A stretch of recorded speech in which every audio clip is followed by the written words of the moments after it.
What's up, VC? Alright, thought I'd mix it up. I listen to everything, literally everything. I've been collecting since I was in elementary school, and now I'm an old man. So, what are some heavy metal must-haves that you need on vinyl? If you're a new collector or a veteran, if you don't have these. So, let's see. I kind of highlighted a couple. But I'm going to try to go with some stuff that's been out for a minute. But we'll see.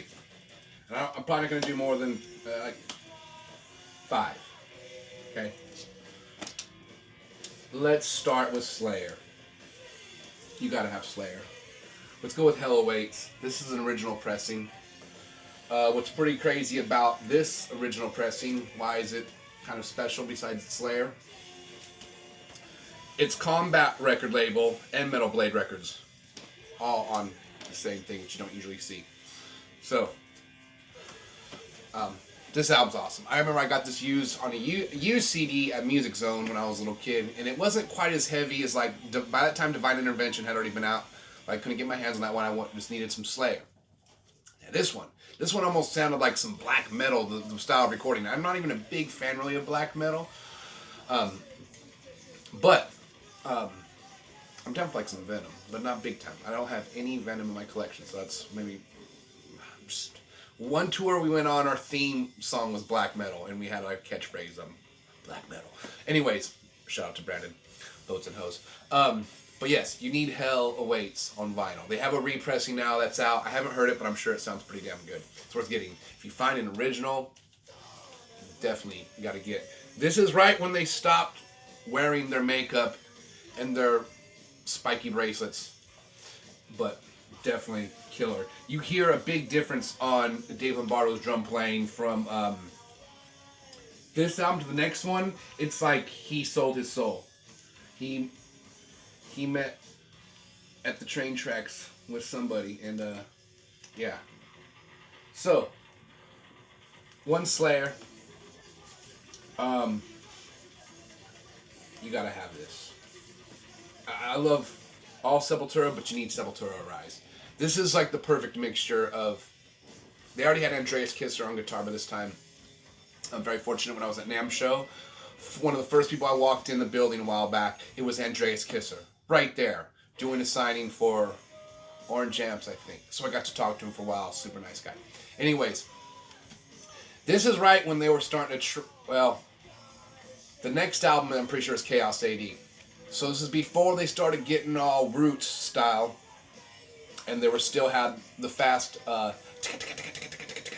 type of beats, the blast beat, more of like the thrash metal beat they're using a lot. But this album is just phenomenal. Every song is good on this, and this one they reissued as a double LP, comes with all the goodies, has bonus tracks, has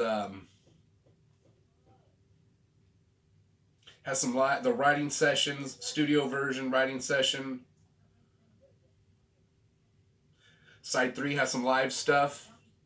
Dead Embryonic Cells, the Industrial Remix, Desperate Cry Live, Murder writing session 89, Murder the basic track. Anyways, it's a bunch of bonus goodies. This is, if you have an original of this, super jealous, but definitely a must-have in the collection.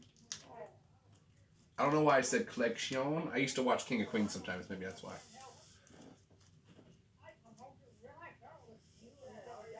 Okay. Got too excited here. We did Slayer, Sepultura. Now we're going to go a little thrashy here, but metal is metal.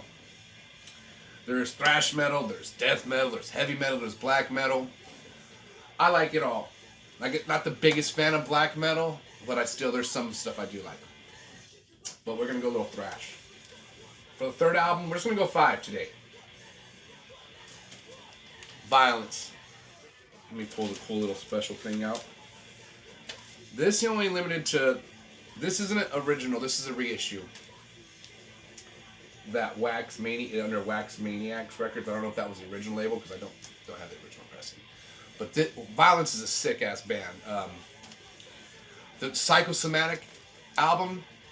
That's new. There's a cover song, Serial Killer. Oh, yeah, that's on this album.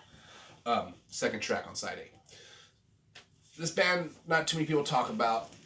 They're super sick. They are badass. They're thrash, but I just consider them good. And yeah, if you're a metalhead and you don't have this in your collection, you're gonna have a hard time sleeping now tonight.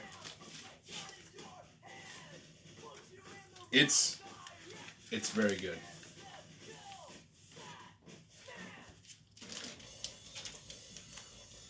Okay.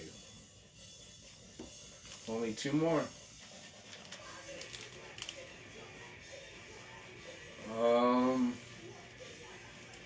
Alright, since everybody's talking about the DRI, what's up? You need this one. This is an original pressing that I found a long time ago, still sealed, from that magical place called Streetlight. Yeah. This one is a tad bit warped, but it plays just fine. I kind of like it that it's a little warped. If it's fitting for DRI, these dirty, rotten imbeciles. I got to see them in San Jose, the original lineup, a long time ago, back in 2000? The Cactus Club in San Jose. Fucking dirtiest, grungiest dive venue you've ever been in. Like, the mosh pit, the mosh pit was just dirty. Let's be real. There was like a few people sleeping on the ground. Literally, just sleeping on the ground. And the mosh pit was going on around them. A lot of homeless people. This venue was just, if you had to go to the bathroom, you just piss on the wall. Serious, fucking place was disgusting. But that's why it made it all the better. It was a checkered floor you could barely see from all the piss and blood on the floor. Syringes, but DRI was there, and they put on an epic show. And alright, and a little backstory. Back in the day, Slayer used to practice in my hometown, on the north side. And, it'd be playing in the garage. Well, they played the Sherwood Hall, alright? Well, it was Prowler, Psychosomatic, DRI, and Slayer, because DRI went on tour with Slayer. They were on a build together, on a tour together. And this venue, which is a pretty good sized venue, and it would hold at least, they'd hold plays there for the college and stuff like that. So it's pretty big size spot. Well, like, the chairs that are bolted, all the chairs are bolted down. These chairs just got ripped out of the cement, okay? It was naughty mosh pit. They never had Slayer or DRI back there again. And, yeah, that was DRI. So, get that. The one I got playing right now in the background, which I think is a must-have also. This doesn't count, but I'm just showing this. Dealing with it. This one's killer. And they're a crossover band. They were like sloppy, shitty punk.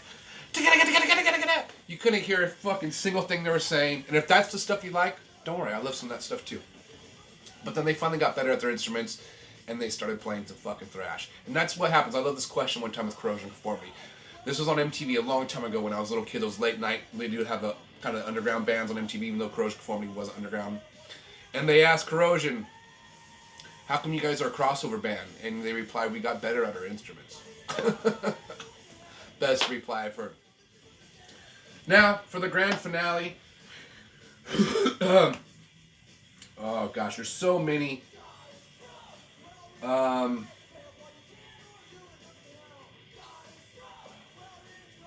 know I've skipped some of, like, you obviously want Metallica and stuff like that, and don't get me wrong, I got some Metallicas in here, but for the grand finale,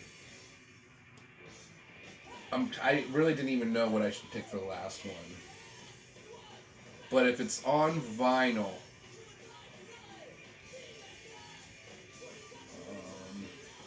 we're going for it.